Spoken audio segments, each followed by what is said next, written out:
பேச்சுவார்த்தைக்கு உடன்பாடு எட்டாவிட்டால் சென்னையிலும் ஸ்விக்கி ஜொமேட்டோ மூலம் உணவு விநியோகிக்கப்படாது என தமிழ்நாடு ஹோட்டல்கள் சங்க சென்னை மாவட்ட தலைவர் ரவி தகவலை தெரிவித்திருக்கிறார். முழு விவரங்களோடு இணைகிறார் நமது செய்தியாளர் தாயுமானவன். வணக்கம் தாயுமானவன். தமிழ்நாடு ஹோட்டல் சங்கத்தினர் என்ன கோரிக்கையை முன்வைத்திருக்கிறார்கள்? இந்த பேச்சுவார்த்தையானது எப்போது நடைபெற இருக்கிறது? முழு விவரங்கள். ஸ்விக்கி ஜொமேட்டோ உள்ளிட்ட தனியார் செயலிகள் மூலமாக உணவுப் பொருட்கள் அனைத்துமே வீட்டிற்கே டெலிவரி செய்யக்கூடிய வழக்கம் நாளுக்கு நாள் அதிகரித்து வருகிறது. அந்த வகையில் சென்னையில ஏராளமானோர் ஸ்விக்கி ஜொமேட்டோ மூலமாக தங்களுக்கு பிடித்தமான உணவகங்கள்ல உணவு ஆர்டர் செய்து வீட்டுக்கே டோர் டெலிவரி மூலமாக பெற்று வருகின்றனர்.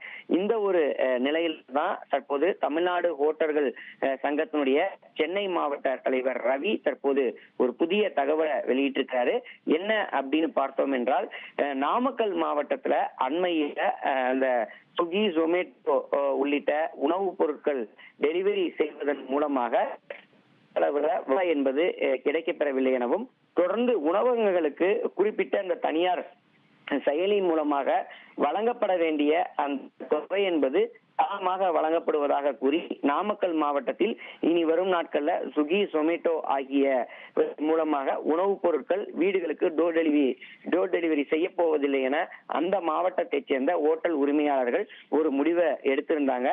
அதையே சென்னையிலையும் முறைப்படுத்தக்கூடிய வகையில் அதற்கான பேச்சுவார்த்தையில ஸ்விக்கி ஜொமேட்டோ உள்ளிட்ட பல்வேறு நிறுவனங்களுடைய அதிகாரிகளோடு தமிழ்நாடு ஹோட்டல்கள் சங்கத்தின் சார்பில் ஆலோசனை மேற்கொள்ளப்பட்டு வருவதாகவும், நாளைய தினம் இதற்கான ஆலோசனை என்பது நடைபெற இருக்கக்கூடிய சூழல்ல இந்த பேச்சுவார்த்தையில உடன்பாடு எட்டப்படாத பட்சத்தில் இனி வரும் நாட்கள்ல சென்னையிலும் இந்த உணவுப் பொருட்கள் ஸ்விக்கி ஜொமேட்டோ உள்ள தனியார் செயலி மூலமாக டோர் டெலிவரி செய்யப்பட மாட்டாது என்ற ஒரு அறிவிப்பை தான் தற்போது தமிழ்நாடு ஹோட்டல்கள் சங்கத்தின் சார்பில் தகவலை வெளியிட்டிருக்கிறாங்க. நாளை தினம் பேச்சுவார்த்தை நடைபெற இருக்கிறது. ஸ்விக்கி ஜொமேட்டோ சார்பில் அந்த தாமதமாக அந்த கட்டணம் என்பது வழங்கப்படக்கூடிய நிலையில் அதனை விரைந்து வழங்க வேண்டும் என்ற ஒரு கோரிக்கையை தெரிவிச்சிருக்கிறாங்க. அதே போல் ஹோட்டல்களுக்கு கமிஷன் தொகை போல வழங்கக்கூடிய தொகை ஹோட்டல்களுக்கு ஹோட்டல் மாறுபாடோடு இருப்பதன் காரணமாக அனைத்தையும் சரி செய்ய வேண்டும் என்ற ஒரு கோரிக்கையை வைத்து நாளைய தினம் இந்த ஆலோசனை கூட்டம் பேச்சுவார்த்தை நடைபெற இருப்பதாக அறிவிப்பானது வெளியிடப்பட்டிருக்கிறது. உங்கள் விவரங்களுக்கு நன்றி தாயுமானவன்.